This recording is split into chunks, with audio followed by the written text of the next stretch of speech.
Parenting, manliness, marriage, fitness, and finance. Nothing's off limits. Hey, everybody. Welcome to another episode of the Surf Turf Show. Adam, good to see you again. Hello, my brother. How's things, man? Are you no longer flying solo? You back in the dual parent world? I am. Yes, I just retrieved, extracted the wife from the airport. She's thoroughly exhausted, sunburned, but pleased. So good to be back. Good to have her back on board. And back to two parent parenting. Two parent. There's nothing like single parenting it for a while to make me really appreciate how hard it must be to be a truly single parent. Like that's got to be a hell of a load to shoulder. It's got to be exhausting. No, it's all on you. Yeah. And I think, the more kids, you're just adding the complexity of it. But no, it's definitely like my hat is off to single parents because it's, my mom was a single parent for my sister and I. And so it's just a challenging job to like work and handle all the kid stuff. Especially today, right? You have a newfound appreciation this particular day. Like, oh my gosh, it's so good to not be a single parent right this second. Yes. Yes. It's tough. It's tough. Well, I'm glad you had a good trip. That's awesome. I'm on a trip too. So as you can see, we're off station today. We're in Surf and Turf Show after hours. So we're the after dark version in Savannah. I'm in Savannah, Georgia today. I don't know. You ever been to Savannah? You spend any time down here? I have. We did have a wild night there in my first SEAL platoon. Just shenanigans were ensuing and being chased by base guards and, lots of, just your classic chicanery, like just nonsense that you get into in your early 20s. But yes, so Savannah, beautiful town. Definitely. Like the Scooby-Doo, where you're like running out of one door, the guards come out the same door, and you're just like back and forth. Yeah, then they go like diagonal, like down the stairs, up the stairs. Yes. And Savannah has all that. It has those downstairs, upstairs. It still has that kind of European city feel almost that it's kind of rare in America. And you can open drink. Whoa. So it's got a lot to a lot of appeal to a young person that might want to. And that is so crazy. My Southern history, that is because they surrendered so Sherman did not burn the shit out of them. I think that is the reason they still have all their original architecture. I didn't know that. Actually, I don't know. I know he marched to the sea, and it's still a bit of a sore subject with some folks down here. But it absolutely. But I think that's why they have beautiful architecture still. That's interesting. I mean, obviously, it's an old port town, old as far as American towns go, and you can feel it while you're down there. I guess they're still drinking the original,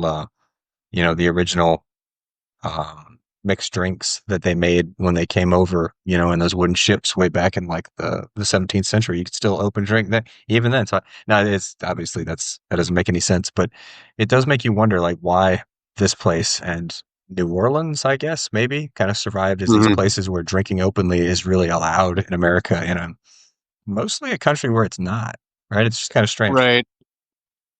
Yeah. I wonder how they were in the Prohibition, like what the vibe was during that period. Probably very Scooby-Doo-ish, I would imagine. It was very similar to what your Navy SEAL speakeasies. Your Navy SEAL experience probably captured it well. It's just like that. Very nice. That's funny. We've done a lot of training down here. It's got one of those old city flavors that makes it very appealing for certain kinds of military training. And so we've done our share of this town. We did like the Delta Queen, the thing where like the 47 sinks its bottom down in the water, and then you drive the Zodiac in the back. That was a lot of fun. That's got to be a good time. I think they only do it there because it's like freshwater and it's flat. It's not like you're not dealing with any like wave conditions, so they can kind of like really. I don't even know if they do that anymore. I don't know. I mean, I've seen it on videos, never done it personally. Like there's a whole side to like sea state and naval operations that occasionally during briefs I'd get spot checked on by somebody like a random SEAL captain and just kind of look, and I'm going to defer that question to the boat guy. I don't have any idea what you're asking me.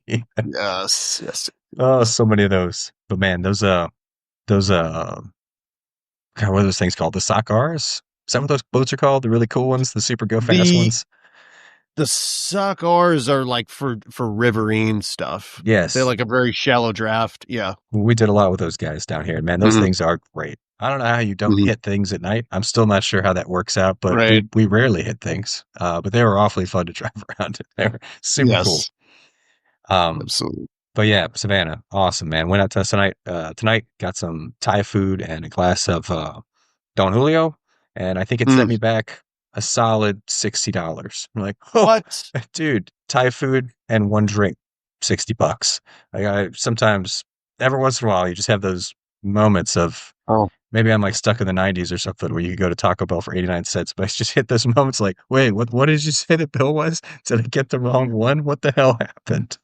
wow. Um, yeah, I don't know, man. Food prices have gone through the What roof, did you? but So, what did you order? Is that like a?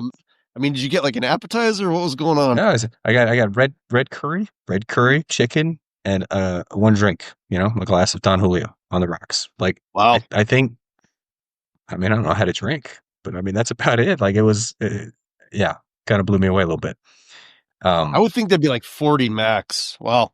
It again, it kind of blew my mind.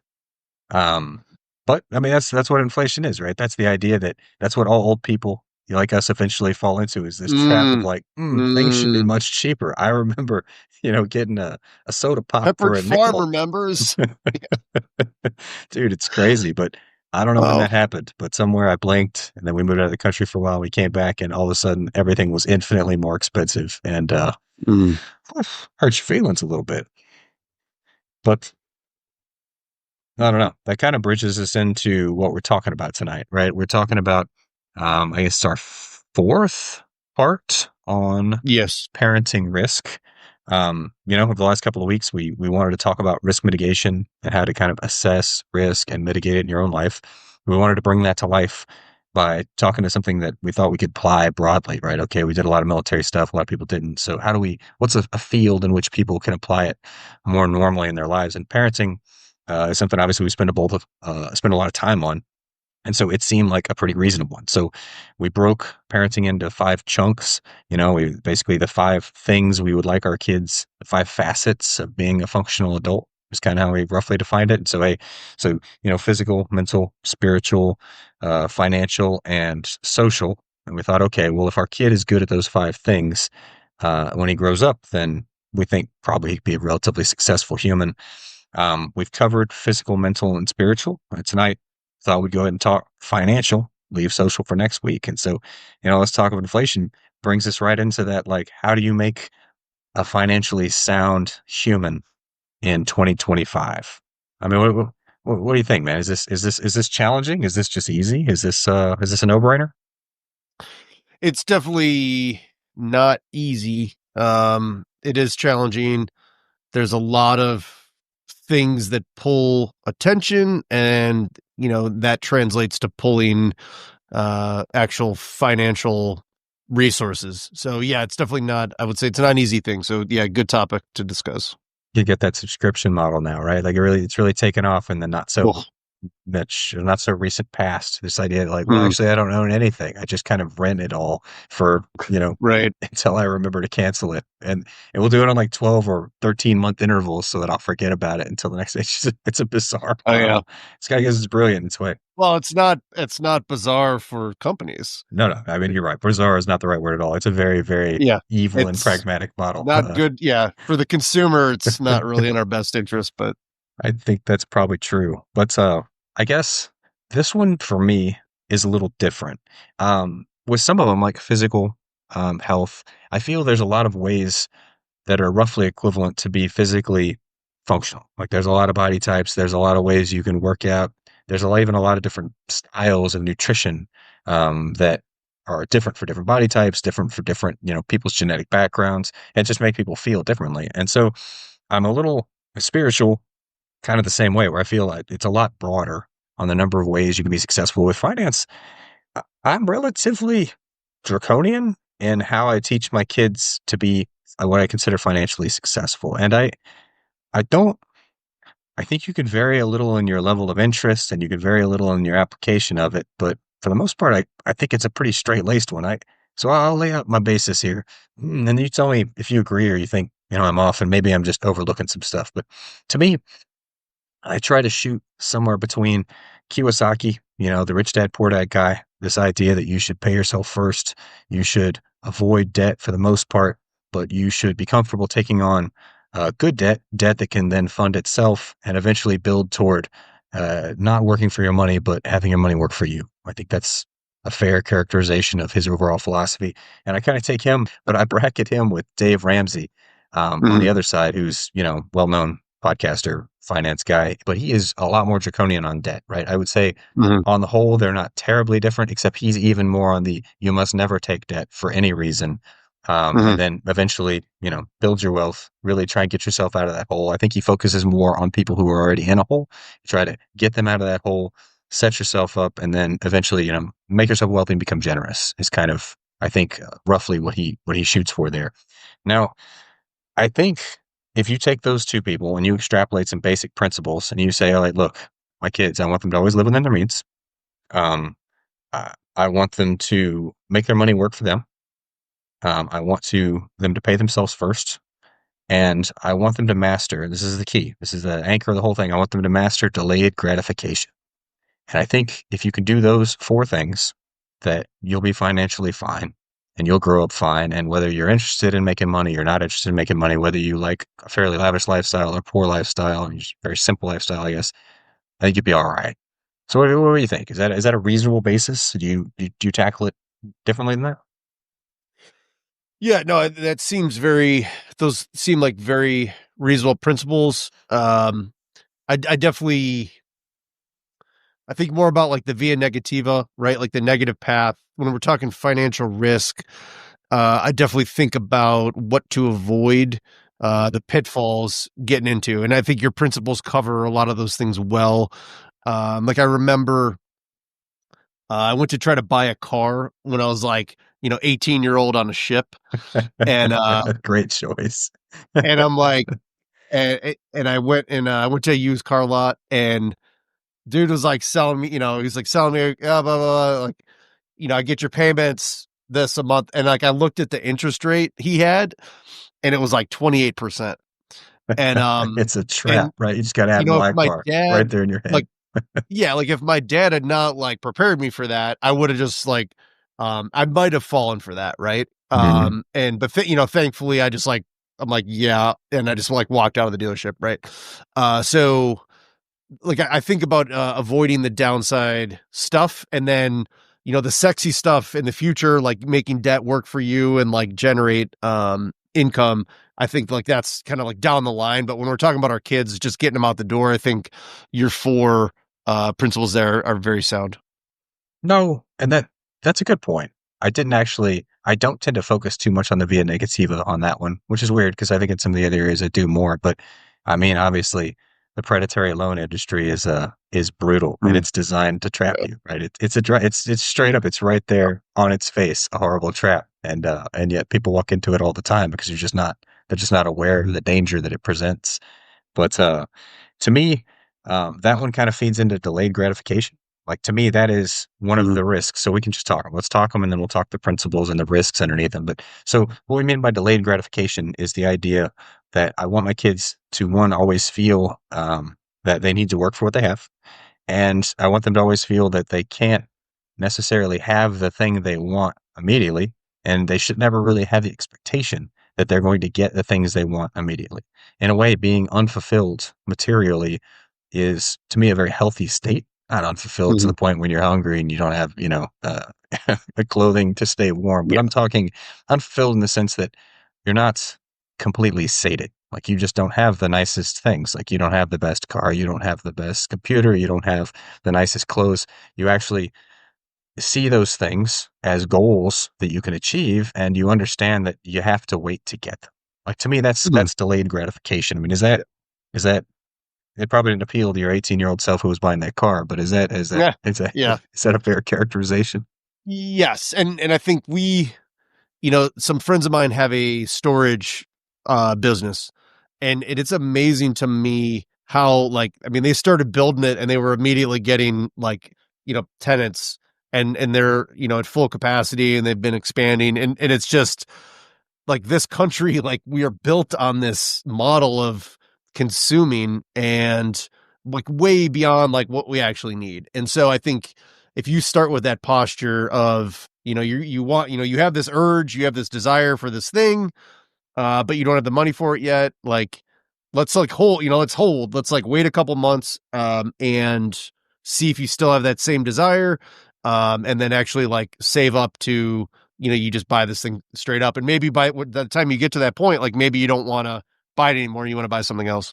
There's that too, right? They always like sleep on it, see if you still want it in the morning. But to me, this is one of my favorite Dave Ramseyisms is when he really lays out the idea of think about what it's going to cost you if you buy it now and take some kind of installment plan. Like really lay out the couch that you're looking at and say, all right, it's a $700 couch, but if I buy it on this payment plan, I'm going to one pay, let's say $1,100 for it overall because of the interest that I'm going to pay by paying $25 on it. But also by doing that, I'm actually reducing my budget every month by the amount that I'm putting onto this couch. And so I'm functionally kind of putting rocks in my rucksack. I'm making my daily life heavier and more difficult because I've incurred these little pieces of debt that slowly add up to kind of weigh down my ability to balance my budget.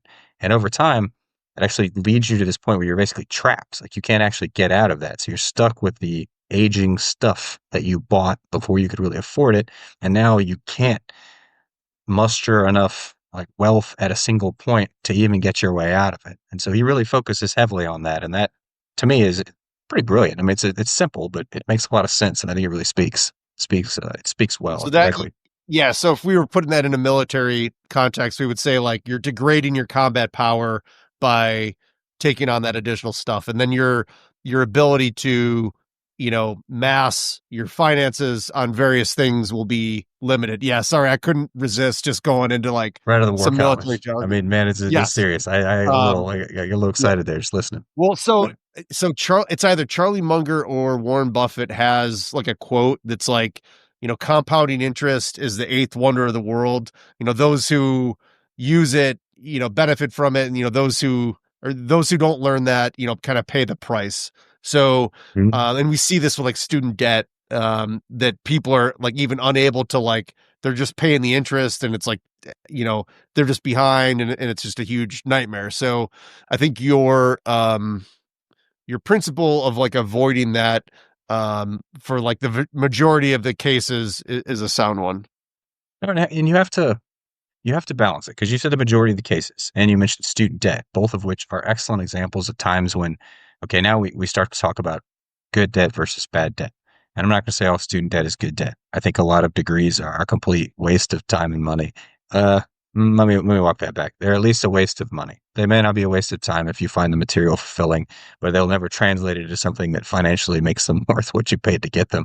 And so I do caution my kids on that. I'm like, look, if you just want to go to college to party, then I don't know, go get a degree in welding, over a couple of months and go be a welder who parties. And then when you feel like going back to college later, that's fine. But don't go take a 4-year degree and incur all that debt to get a degree in something that you don't actually care about or even are interested in. You're just looking for kind of this next step. And I think we are seeing in our generation of parents a lot more judiciousness about how we encourage our kids to go to college and how we encourage them to, I guess, how willingly we encourage them to take that debt. I mean, for a long time, it just seemed to be the given. Like you go to college, that's what you need to do. You need to go to college. But now I think the traditional 4-year degree may have actually kind of outrun its value. Like I think it's priced unreasonably high now for the value it provides. Like, what do you think? Yeah, so it's definitely like when you look at universities in Europe, you're getting the same education, but it's like a fraction of the price. So, I think, it's been propped up by a lot of, public loans that have kind of distorted the marketplace. And then it seems like these universities really, they're, they enjoy sitting on a enormous endowment. I mean, some of these universities have $1 billion endowments from, financed by the tuition that, they're investing in various things. They're investing in, top of the line gyms to like attract all the students. And then you throw like AI into the mix and you're like, what does this do to, learning and education and like actually providing like a relevant value for the money. And then you start to think like, why are we just doing this to make social networks? Is that now like what the only value proposition of college is? Like, I don't know. I think there's going to be a lot of disruption in the years to come on this front. Think you're right. I think you're right because you kind of alluded to this, but I mean, you look at like the Khan Academy and you look at YouTube and you look at various tools that are available, like Code Academy is another one. You look at the things that are available to very cheaply teach yourself like critical skills that will translate into money. And really the only gap in the system is that piece of paper at the end that says that you've got this degree from somewhere that checks this 4-year block so that you'll make it through the AI job filters. And you feel like, to me, that feels vestigial. It feels like something that's right on the edge of just not mattering anymore. Because if I could hire somebody that, I mean, just from a very pragmatic point of view, if I hire somebody that's got, $100,000 in debt, theoretically, I need to pay them more for them to make their base living expenses than I would need to pay somebody that doesn't have that piece of paper. And so, I mean, could somebody come in without the degree and say, "Hey, I'm willing to work a little less than that person, but I don't have any student debt, so I can clear this a little easier, and I could do the same job because I learned all the same material." Like, do you think we'll move back to a model that this is a little bit of a tangent, but do you think we're going to move back to a model where people are actually valuing, um, I guess it would be experience and an effective interview, like a basically demonstration of skills over the kind of piece of paper? Or actually, I'm not sure that's the case. What do you think? Yeah, it's hard. It is definitely hard to tell. I mean, I think we created this college model and we just started pushing people towards it as this gateway to a higher paying job. But I don't think in actuality it has played itself out that way. So I think we're at a point where we now have too many people with degrees for the jobs that we have out in the workforce.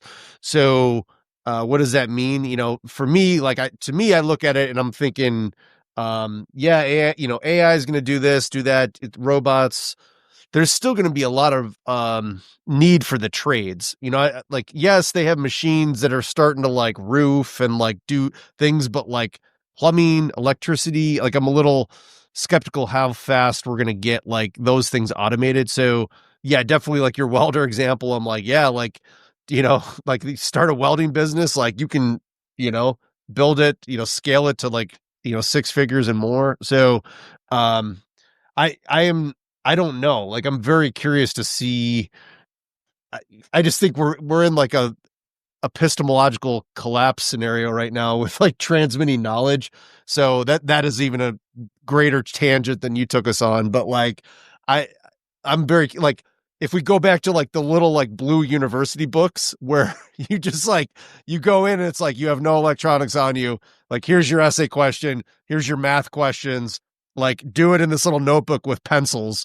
Um, but like, if we don't do that, then what are, I mean, kids are just going to literally, they're going to take the energy gradient that's easiest. So they're literally just going to like farm everything with ChatGPT, just so they can get, they're there to make the relationships, they're there to get the piece of paper.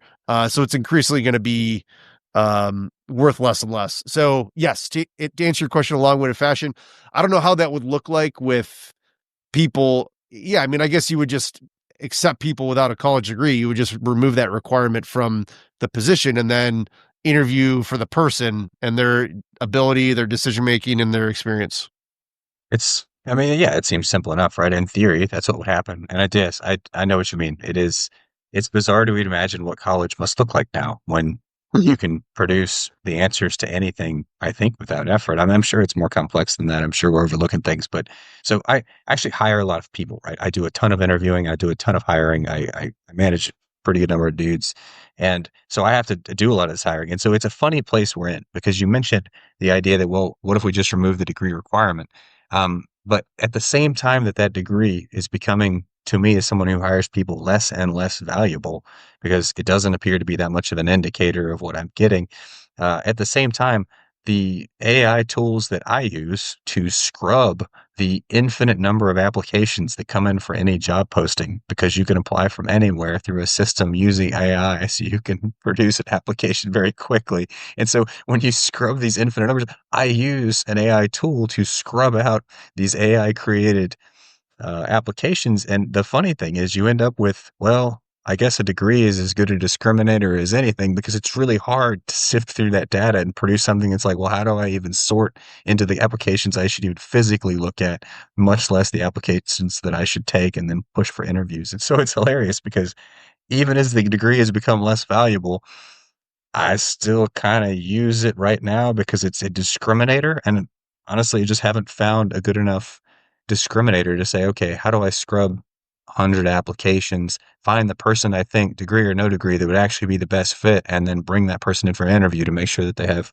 basic social skills, at least video level hygiene, so we can bring them on. It's challenging and it's kind of silly. It's almost like this just catch 22 a little bit.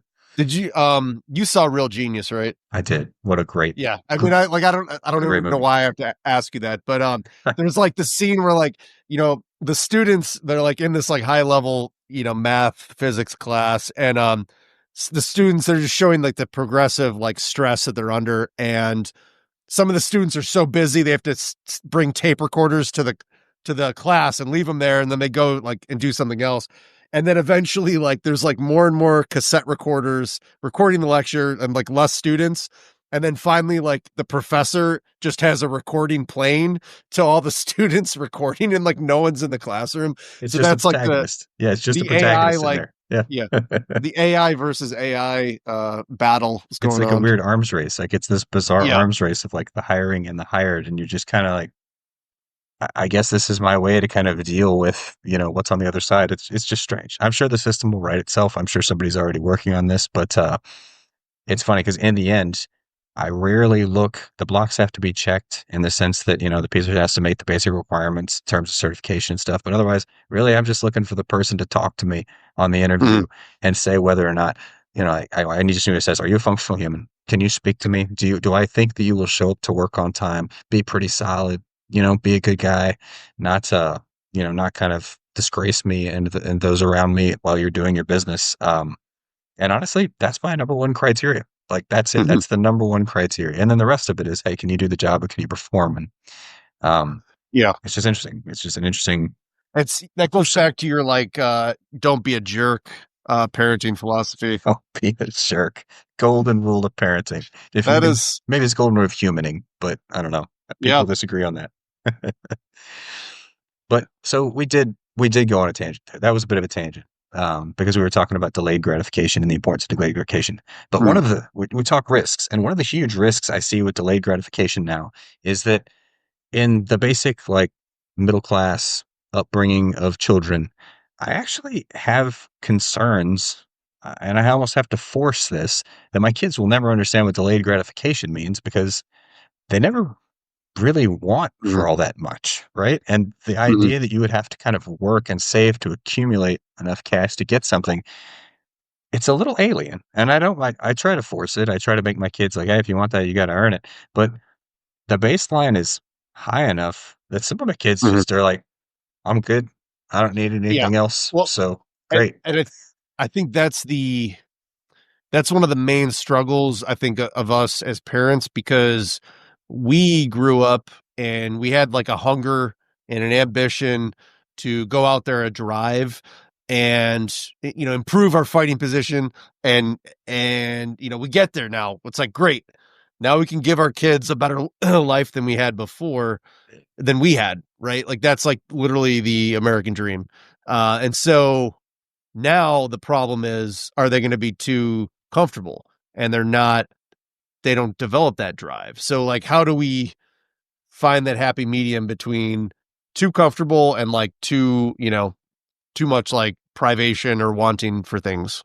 It's like everything else. We're always looking for that golden mean, but that's true, right? It's one, how do I instill that drive? But the funny thing is, really, I'm not looking to instill the drive. What I'm looking to do is kick Right. it off earlier, because you're Mhm. gonna have that drive when you leave my house, and all of a sudden you realize what the world looks like. And in a way, I feel that the younger generations are at a disadvantage to what you and I experienced. Because honestly, when I left home, I don't feel like my standard of living immediately dropped all that much because Mhm. I wasn't just swimming in amazing resources anyway. And so I'm like, okay, well, I live in a place with no air conditioning in Texas, and I'm just kind of eating what I eat. And maybe you're hungry Sunday morning because you ran out of money, and that's fine. But if you launched from a really comfortable place and you had a phone, a car, a full dresser full of stuff, you've got all of your amenities, and you're like, well, this is what my standard of living looks like. It's got to be tough Mhm.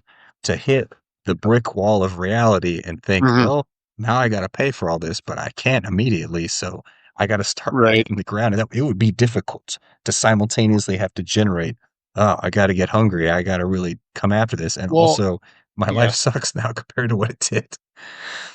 Well, and then like generationally, we like the kids going out, like the Gen Z going out into the workforce and the world today are dealing with a lot more systemic challenges than we had to, and then definitely like way more than like the boomers did, you know? So it's like there's a lot of, I think, frustration with Gen Z because they're looking at like they're like, oh, the default house now is $400,000. Like, rent is ridiculous.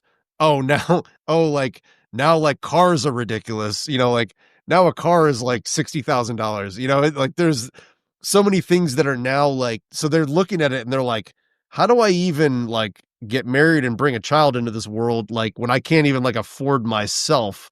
So that is something we're going to have to deal with as a society. But I think your principles will like set somebody up for that environment. But it's just a challenge for them. So it is for sure.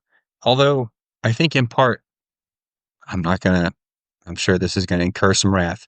I'm not trying to say that it's absolutely their fault, but there is kind of a meet in the middle there where if you Mhm. expect to come out and be able to afford a new car, or you expect to come out and live in a house by yourself and not three roommates, maybe it does make it that much harder, right? Maybe it does make it that much harder. And I wonder, like, I mean, when I lost from home, I've definitely lived with roommates for a long time and I didn't own a car for a long time. So I'm not trying to do the uphill and the snow both ways thing, but I do think, again, back to the earlier comment, it must be hard to launch when you have an expectation of what you should kind of start with, and the reality of what you can afford doesn't match that at all. And so I'm sure that it's a shock, but it kind of brings me to that second point of like, you got to live in your means, right? And so to me, that's one thing you impart with the kids. Like, hey, if you got $7, like guess how much money you have to spend?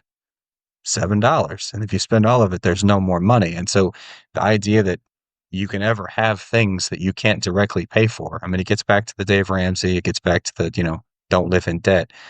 You can't buy things if you can't afford them. And you have to scale everything down to live within that. So if you're at the rice-a-roni phase of your life and you can't afford, I'm dating myself, but like we used to not be able to afford Blockbuster, right? Like we got out and joined the army. My wife and I lived in an army house, and there were many, we got paid about $350 every 2 weeks because that's what a private got paid in 2001. And man, there's a lot of weeks you just couldn't go to Blockbuster. Like, I can't afford a Blockbuster video this weekend. That What did $3.25. you ever Can't do it. did you ever sell plasma? So this is going to sound stupid, but when I was in school, I wanted to sell plasma, but I didn't have a Yeah. car or know where to sell plasma. And it sounds idiotic in the age of Google, where I'm like, of course I could find the place to sell plasma. But I guess it felt like back then, if you didn't know somebody that knew where it was, there's really no chance that you were going to So find it. so I did when I was like 18 on my ship because I like made no money and I was Mm, just like an 18-year-old like idiot. I'm like, dead oh, broke. like I'm young and healthy. Like I'll sell my plasma. I'll sell my bodily Yeah. fluids You're so like that I can selling your afford body to beer, like to buy get like beer. yeah, to get beer money for the week. Yes, I know. Oh, I love it, But man. that's what you do when you're like an E1, E2 in the military. Like you're not making your brain is not fully developed. You're not making the high quality decisions that you're going to make later on in life. That's what I like to say. I like to say that it's the fault of my brain not being developed and not that I was just a bad decision maker and it was Mm. completely my fault. No, no, absolutely. Yeah. It was just, I Oh just yeah, didn't have that yeah, good brain yet. yeah. That was my problem. Don't take ownership of it at all. Definitely not. Yeah. But for better or for worse, at least I feel like at that point in my life, it had been hammered into me that Don't take on debt. Don't take on debt. And I honestly, I really appreciate my dad for doing that. Like he's not a big investor. He's not a guy that, goes out there and makes loads, but he's like, don't ever take on debt. If you can't afford it, don't buy it. And for whatever reason, even in the depths of 18-year-old drunken stupidity, like, well, I'm out of beer money. Guess there's no more beer until I get my Wendy's paycheck next Friday. So we're just out of beer. And weirdly, that's so much more responsible than it could have been. So Mhm. I'm happy. I'm happy to have come out without that particular horrible failing. It could have been so much worse. But It could have been. we talk about it, and I just hammer that into my kids. I hammer that into my kids so much. And unfortunately, I don't know about you, but like one of my kids actually took it way too much to heart. And now he like Mm. lives so much within his means that I'm like, look, man, you gotta live a little, get out there. You can actually pay for meat, you can eat it. Yeah. It's like, no, I got to save the money, Dad. Like, did I push too much? What happened? So I don't think so. I think like that's a good problem to have. So There's he'll worse. have to like figure out how to relax on his own, but I think that's much preferable to the alternative. I think you're right. I think it is the lesser of the two evils. Like, okay, if you're so cheap that you don't run your air conditioner and so you're really hot and you don't eat a lot of meat because you're trying to save money, in a way that's admirable, right? I mean, I think it's a little like, come on, man, you could relax a little bit, but at the same time, I can't be totally upset the way I would be if he Right. was like, I bought a new Camaro. Like, oh no, 21%. Oh no, Oh yeah. you're never going to get out of that. Yes. Yeah. Oh man. But your kids are they old enough to really deal with this yet? So yeah, my 16-year-old is so she She got a job? she has a job. She works at a fast food place. She's looking for another job, but yeah, so she definitely like has her own finances, and we're working it. And then my son is like coming up, 12-year-old. Like he's they each have their own account. Like we let them manage it, and they're they're getting there. I don't think we are educating them probably as strongly as you are, but I think we're getting there. And I think what you're putting forward is like a very simple prescription. I mean, and you don't, people, I guess, are more or less interested in it. You don't really have to be that interested to, I think, take on the basic principles. But I love that your daughter works in fast food and I love that she's looking for another job. Like, I don't think there's one person in fast food that isn't looking for another job. Like, to this Yeah. day, Green Beret, everything I ever done that was hard. Wendy's was the hardest job I ever had. Like, straight up, there is no job more difficult than like night fast food shifts. I mean, in terms of just like return on investment, like man, the calories burned to get, $4.25 an hour at that point. That was a lot of work for $17. I forgot about that. Yeah, it was 425, and That's then 425. so Yeah. waiters got like 290. Something even You lower. know, Yeah. because 290 they and then got tips, because the tips were like factored in. Yeah. which is a uniquely American thing, right? Maybe Yes. Yep. in Europe, definitely not the model. Like you can't just not Yeah. pay waiters They're and like, hope the no, customer we does. pay them a wage. Like we put the food prices so that we can pay them. That's how we run our business. I will say the flip side to that, as somebody that lived over in Europe for a while, is that does mean that they understand that you're not the person that's paying their wage. And so the idea that they Right. should probably treat you very well is sometimes, I think, lost on the wait staff. So Yes. it does cut both ways, as with so many things. Mhm. But yeah, our 16-year-old, I mean, our 19-year-old works.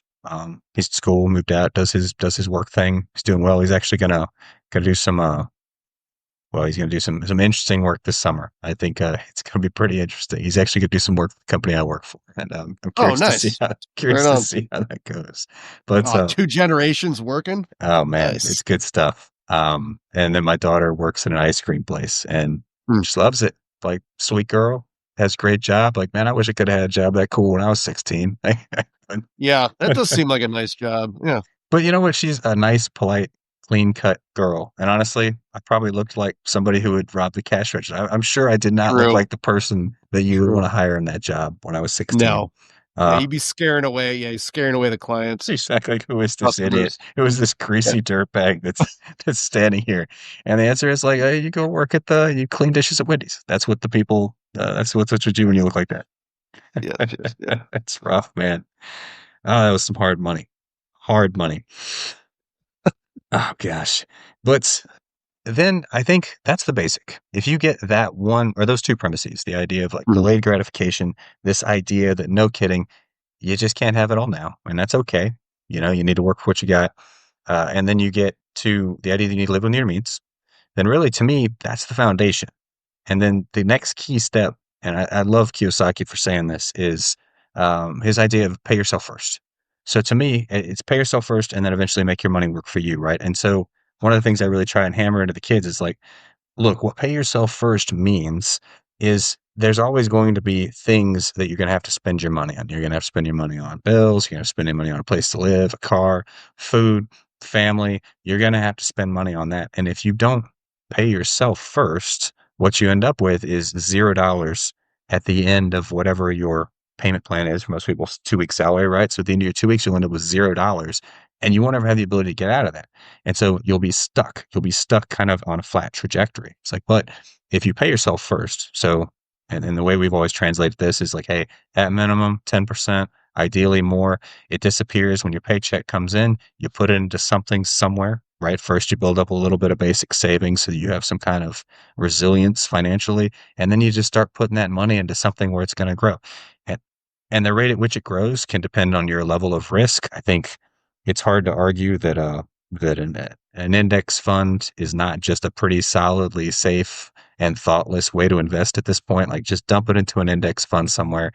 It's going to grow or the whole world's going to collapse. And in either case, you'll be fine or is no worse off than anybody else. And so I think that's really solid pay yourself first advice. Don't even let yourself see it. Just let it disappear. His argument is functionally that if you pay yourself first, you're always going to find a way to make your external debts work.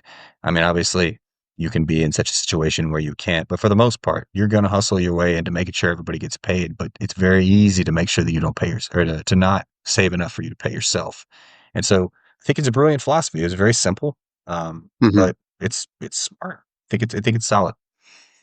Yeah, and you've heard the expression about like rucksacks, like the bigger the rucksack, you're gonna like just end up filling it with stuff. That's so You know, true. so I think the concept of the paying yourself is like you're already like your rucksack's a little bit smaller, so you have to like make, different decisions. So I think that's great. And then yeah, the index fund is I think a lot of people are like do this and I just think there's even the experts are, I don't even think like the experts outperform the index fund. I think there's probably some out there that do, but I think in general, that thing is your like most highest probability of, returns. It's playing the house. It's playing the line. It's it's probably going to do well for you. So I like to look at it. If you look at the old bell curve and you look like at the baseline of the bell curve and you look at standard deviations above and below, to me, the index fund is like the 70%. It's like one standard, maybe two standard deviations up from the bell Mhm, curve. And what I mean by that is like if you're just looking to set yourself up for basic success in life financially, the index zone is fine to get you to that one or two standard deviations above normal mhm, bell curve. You're not going to be in debt. You keep your expenses under what you earn and you put money away into an index fund. You're going to be there. Now, to your point, hey, if you're brilliant and you're, the Rain Man that's got the 298 matches or something and you just got the system down, sure, ignore the index fund, ignore the bell curve, ignore the kind of best practices that will get you to that 70% and take yourself all the way up to 100%. If you've mhm, got that in you, then by all means, go for it. But but you might not. mhm, And so it's important to kind of realize, like, are you being lucky? Do you really have the system figured out? Like I remember, mhm, um, crypto. Obviously, you could think what you like about crypto. Some people think it's the best thing ever. Sometimes you think it's a complete scam. I'm a little bit in the middle, to tell you the truth. Like, I think there's some solid principles there, some solid foundations, but a lot of the value in it right now is speculative. To me, I see a lot of people like made millions on crypto. Like, absolutely, you did. Reddit's full of them. But for everybody else, did you?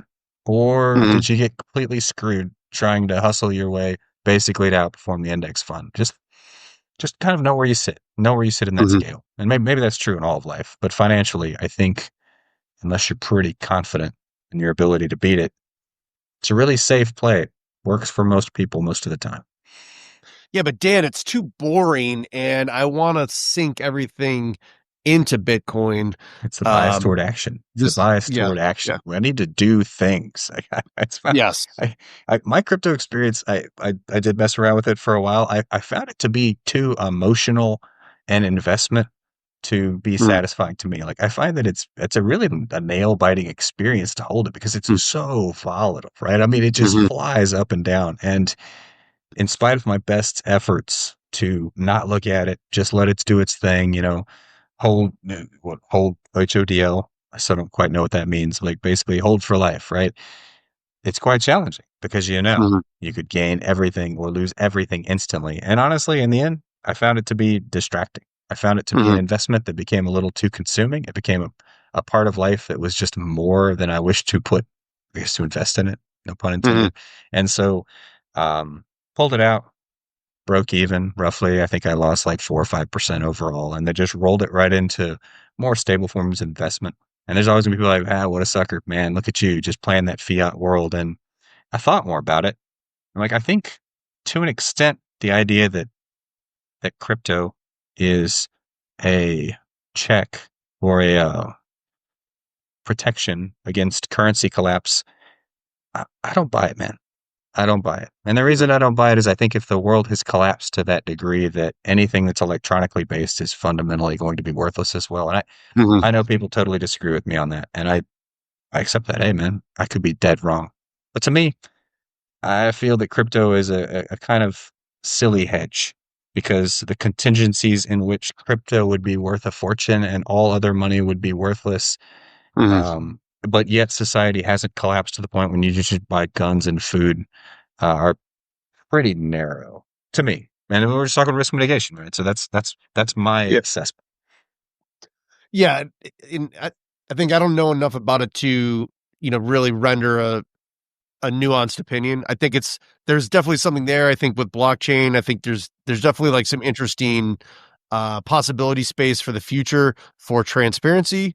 And then I think the idea is that you get away from currency manipulation. It's kind of this transparent thing that's you can't just print money like the Fed, like those sorts of things like are you know they're not being done with the cryptocurrencies. But yes, to your point, and I think where we are for like the next generation, I think what you're advocating is like a stable philosophy for growth. And then if people have extra money and they can play around with those, then yeah, they can dabble on those. But your main interest generation, it should be coming from those like more stable forms. I think that it's a safe play. I think it's a responsible play. Again, if you like to dabble and you find it exciting and you really want to learn about it and work at it seriously, by all means, I would never discourage anybody from that.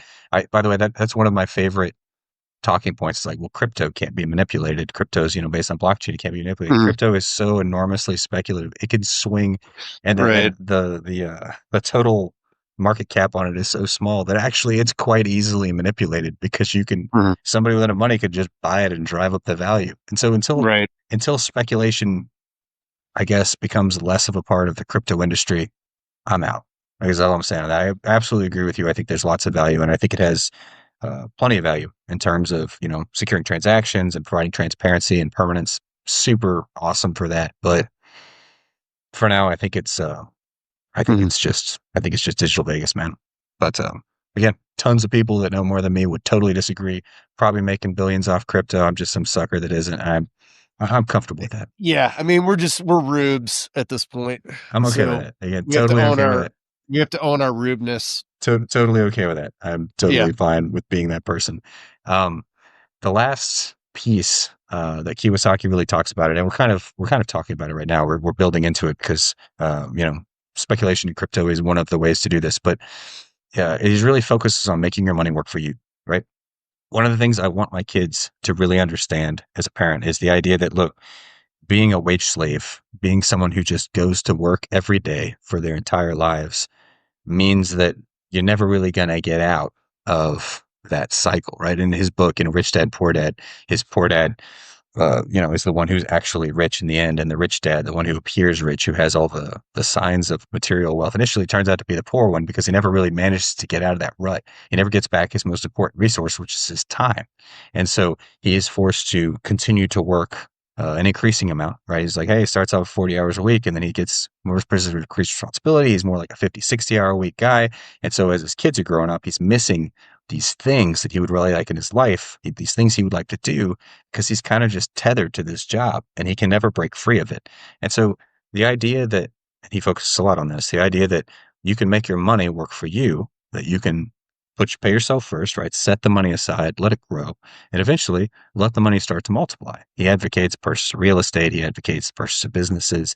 But really, to me, it's just the mindset that your money is not a static thing to like live in a mattress or even to leave in an index fund.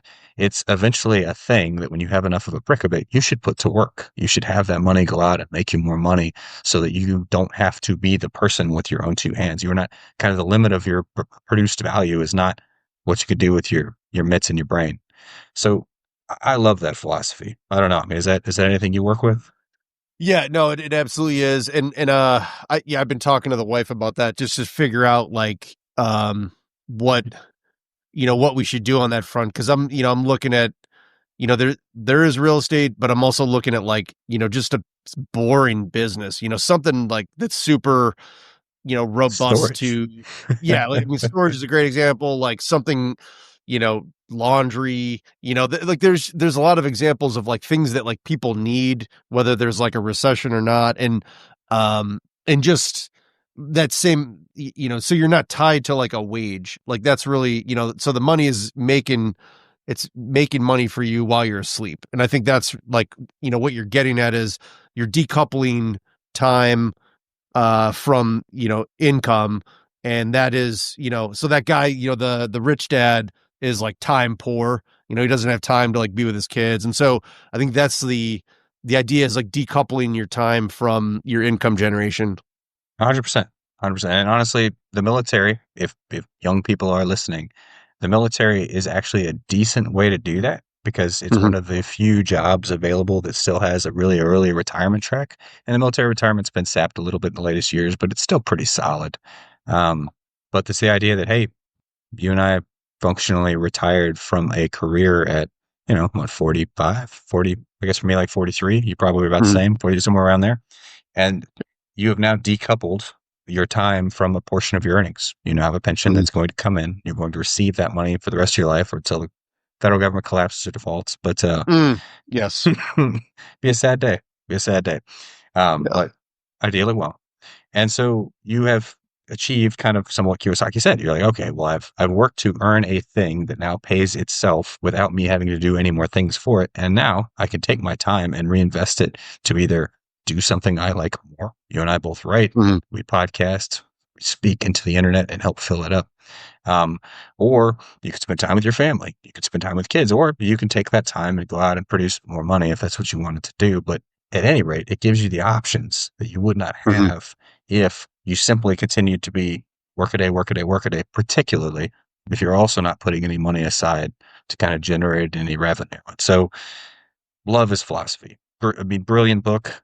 It's super readable. My kids, the two kids that have read it have both enjoyed it. And one of them even said it was his top three kind of formative works. I can't oversell it. I think it's particularly excellent. Trying to see if I have it. Like I have got a finance section somewhere around here. I need to reorganize the library, but yeah, I have a finance section. But um, yes, and I think what that brings to mind for me is like the idea of optionality.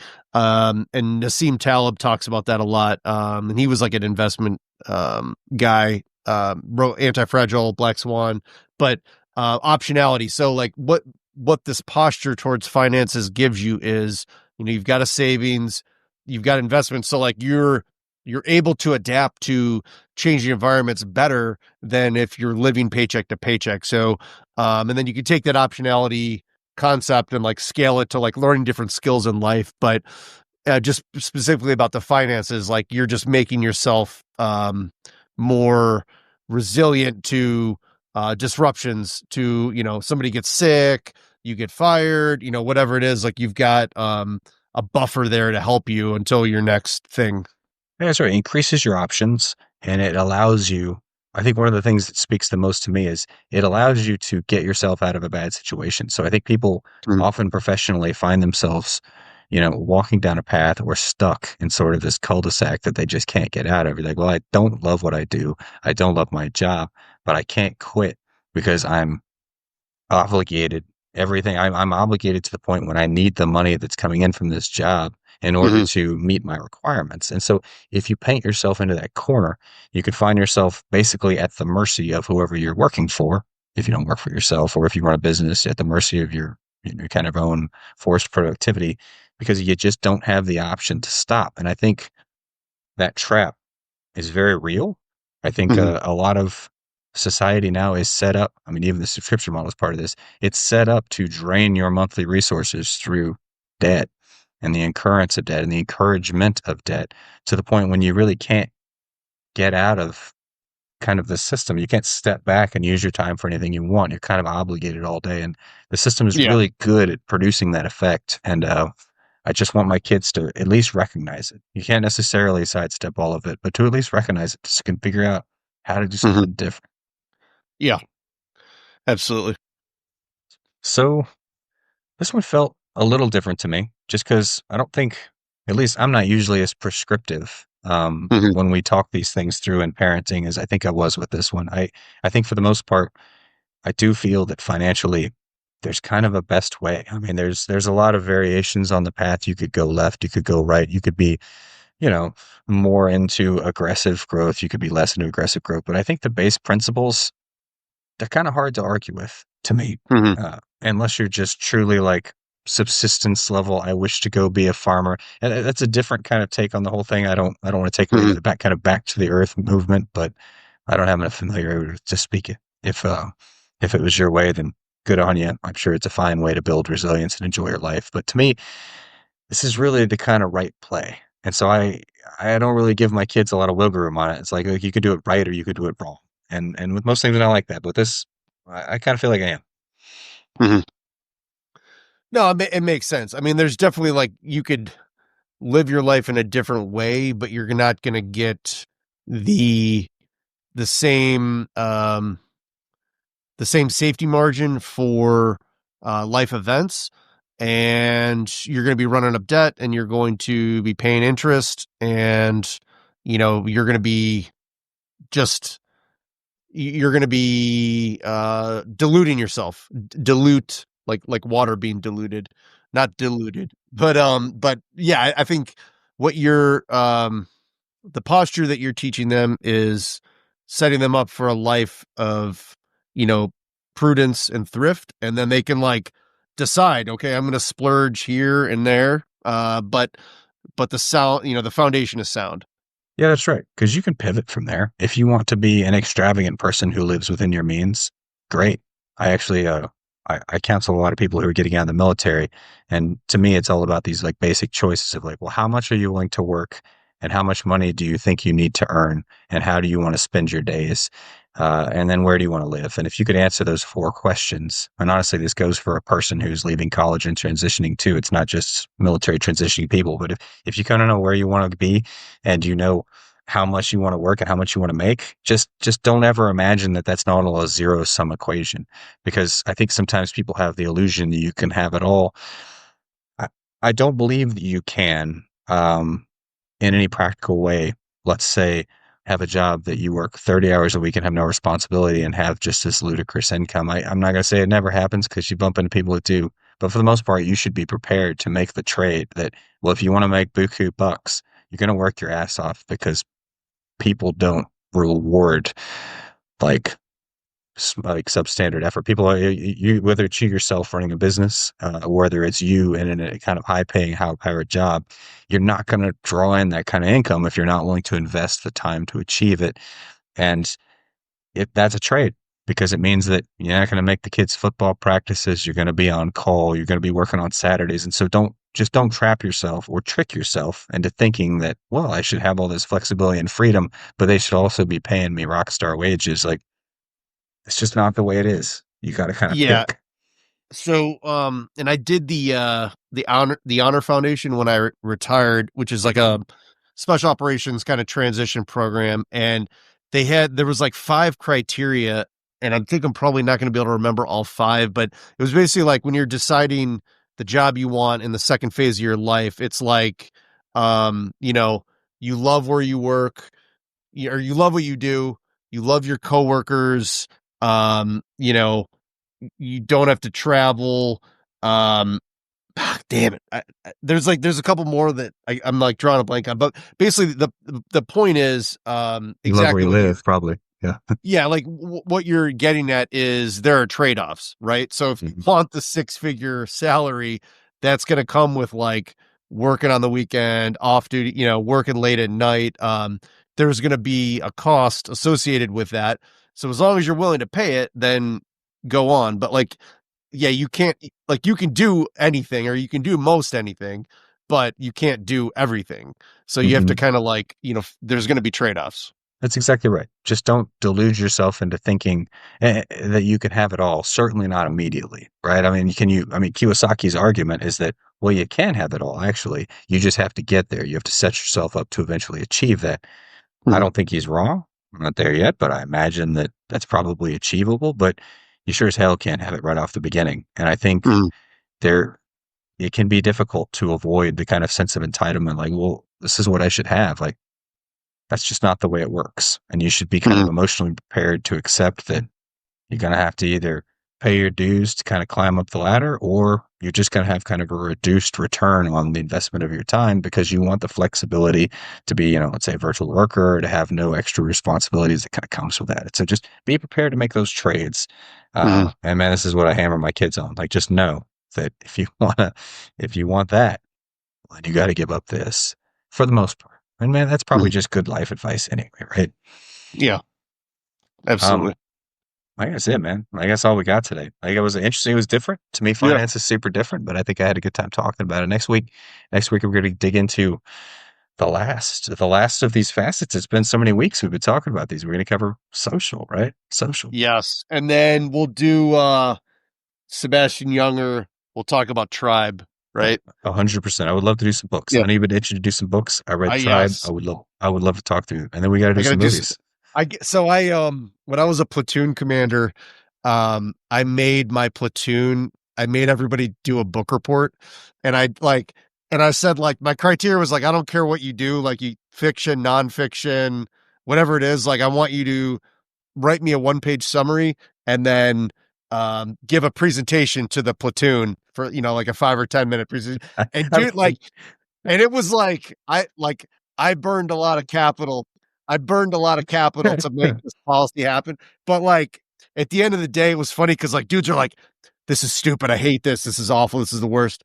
And then at the end, they're like, I'm glad that we did that. Like it was good. Like I had to speak in front of the group. I had to synthesize everything into 1 page. Like, so there was a lot of grumbling, but I think at the end it was a good policy. But yeah, I got a lot of I got a lot of flack for that policy. I say as a leader, you should never tell anybody to do something you can't make them do. I mean, you had some moments after there, like, Oh, I really so got to follow through with so this. yeah, you're right. I didn't get like a hard mutiny. I didn't get a like, no, I'm not doing it. Like It's thankfully I did not get that. I don't know how I would have responded to that. That's a good question. it's always the risk, right? Every time you give a command, you're like, Make me. yep, you don't want to bump into that situation. That's true. That's Yeah. the trick. That's one of the I secrets guess of leadership, is not ever bumping I into that dodged a situation. bullet there. I got lucky on that one. So on that note, when I was a commander, I made all my team leaders read Grasshopper on the Road by Arnold Lobel. And if you've never read it, it's a book for I like don't think I've read. 6-year-olds. It's like a Oh, six. Give it a try. sounds good Just though. it, I'll give it a whirl. one of the best life lesson books that I can recommend is Grasshopper on the Road. It's just an amazing look at the different Nice. types of people in the world and the ways that you should probably deal with them. And it's brilliant, super good. Very nice. And I got a similar I'll, reaction from my team leaders. They're like, all right. "Why are you signing this children's book?" Like, shut up, just read it. You know, I think some of the best, I'm like, yeah, I'm trying to bring back like reading as like a family, like we all sit there and I want to read like fairy tales and like old, like, Brothers Grimm stuff. Cause like all that stuff, there is so much wisdom embedded in such a beautiful, tight package that is like, Yep. it's wonderful. So yeah, there's a lot of good stuff in a children's book.